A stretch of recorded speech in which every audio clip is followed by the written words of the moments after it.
Hello दोस्तों, आज आपका फिर से स्वागत है हमारे यूट्यूब एंड फेसबुक चैनल पर।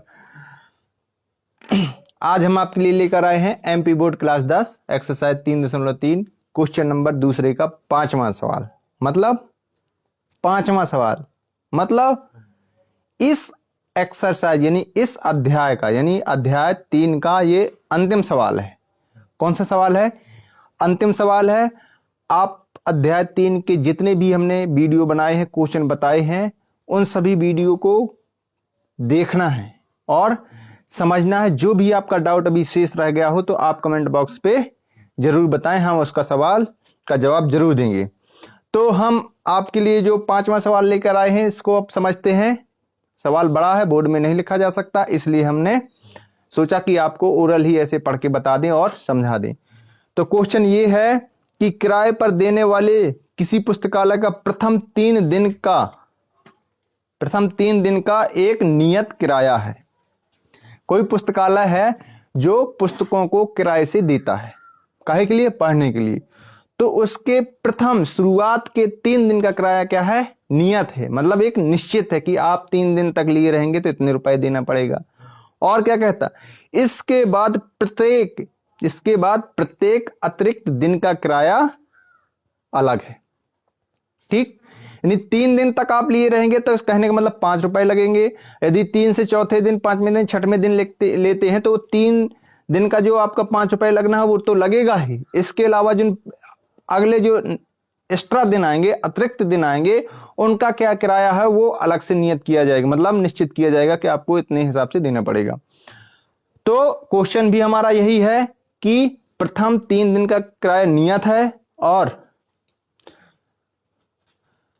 अतिरिक्त दिन का किराया अलग से किया गया है। तो उसमें है कि सरता ने 7 दिन के लिए पुस्तकें किराए पर रखी या ली और उसके लिए उसने कितने रुपए अदा किए? 27 रुपए। कितने दिन के लिए? 7 दिन के लिए। कितने रुपए दिए? 27 रुपए।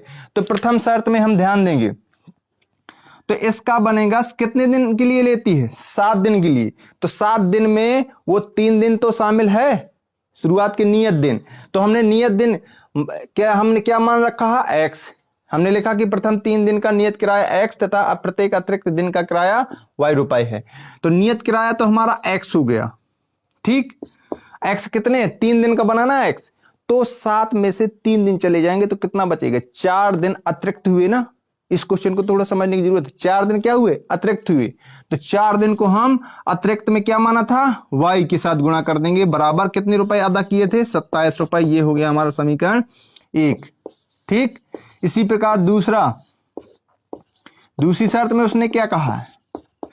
दूसरी शर्त में उसने कहा है कि सुशी ने उसी पुस्तकालय से 5 दिन के लिए लिया। सुशी ने उसी एक पुस्तकालय से कितने दिन के लिए लिया? 5 दिन के लिए। और वो कितने रुपए देती है? 21 रुपए देती है। 5 दिन के लिए लिया ना, तो 5 दिन में वो हमारे नियत 3 दिन है ना, तो 5 में 3 दिन चले जाएंगे तो कितने अतिरिक्त दिन हुए? 2 दिन। यही हुआ ना। तो इसका हमारा समीकरण बनेगा x प्लस 2y, क्योंकि 2 दिन एक्स्ट्रा है, बराबर 21 रुपए उसने दिए। ये क्या हो गया हमारा समीकरण दूसरा? क्या हुआ? समीकरण दूसरा हुआ। तो अब हमारा कुछ नहीं, समीकरण 1 और 2 बन गए हैं। इसको किस विधि से हल कर देंगे?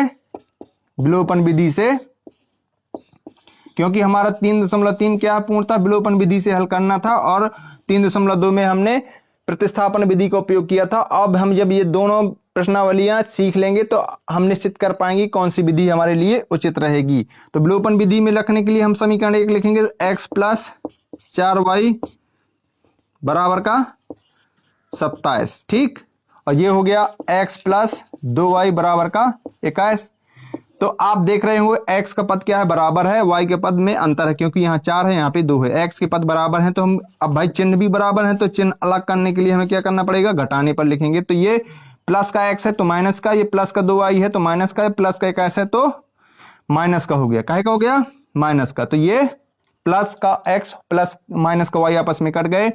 प्लस के 4y में से माइनस का 2y जाएगा तो प्लस का 2y बचा, और 27 में से माइनस का 21 जाएगा तो 6 बचेगा। तो इसको हम यहाँ पे हल करके बता रहे हैं। तो 2y बराबर 6 प्राप्त हुआ हमें। तो y बराबर क्या होगा? 6/2, यानी कि 2 तिया 6। y का मान क्या आ गया? 3। y का मान क्या आ गया? 3। और हम इसी प्रकार y का मान कहाँ रख देंगे, y का मान किसी भी समीकरण में आप रख सकते हैं। समीकरण नंबर हम 2 में रखेंगे, में रखने पर, किस में रखने पर, 2 पर। तो समीकरण 2 क्या है हमारे, ये है x प्लस 2y बराबर 21, x प्लस 2y बराबर 21। तो x 2, y का मान क्या है हमारे पास 3 बराबर 21। तो x प्लस 3 दूना 6 बराबर 21। तो x बराबर हो जाएगा 21, ये प्लस का 6 है तो इस साइड आएगा तो माइनस का हो जाएगा। x बराबर कितना हो गया, 21 में से 6 जाएगा 15। तो x की वैल्यू क्या प्राप्त हुई हमें 15, y की वैल्यू क्या प्राप्त हुई 3। कहने का मतलब आपको ये जो क्वेश्चन कहता है तो प्रथम 3 दिन का नियत किराया तो कितना रुपए हो गया, 15 रुपए। इसके बाद जब आप जितना भी अतिरिक्त के दिन मतलब यूज करते हैं तो उसका अतिरिक्त दिन का किराया कितना हो गया, 3 रुपए। ठीक, तो हम लिखेंगे अब, उसने हमसे क्या पूछा था, उसने पूछा था कि नियत किराया बताइए और अतिरिक्त किराया बताइए। तो हम लिख देंगे अतः प्रथम 3 दिन का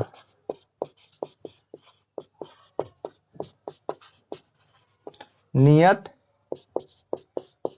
किराया कितना हुआ, किराया क्या था हमने प्रथम 3 दिन का x माना था तो x का मान कितना 15 रुपए, कितना 15। ठीक, कितना है 15। और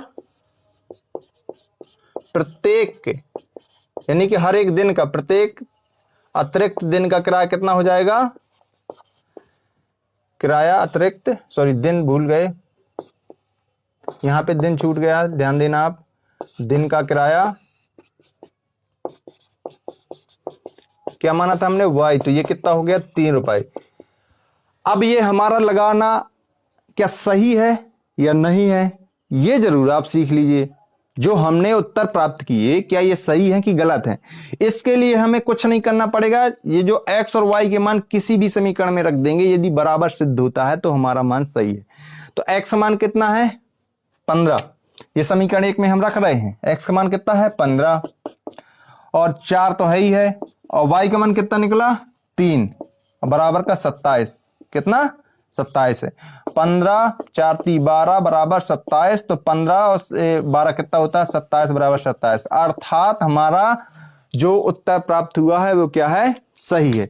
इस प्रकार से आप हर एक सवाल को लगाने की कोशिश किया करें। कहीं भी आप लगाते हैं तो 1 सेकंड अपना रख के देख लिया करें, ताकि हमने जो लगाया है कि सही है कि गलत है ये सिद्ध हो जाया करेगा, आप डाउट में कभी नहीं रहेंगे। ठीक है, आज से ये हमारा 3.3 यानी कि 3 अध्याय खत्म होता है।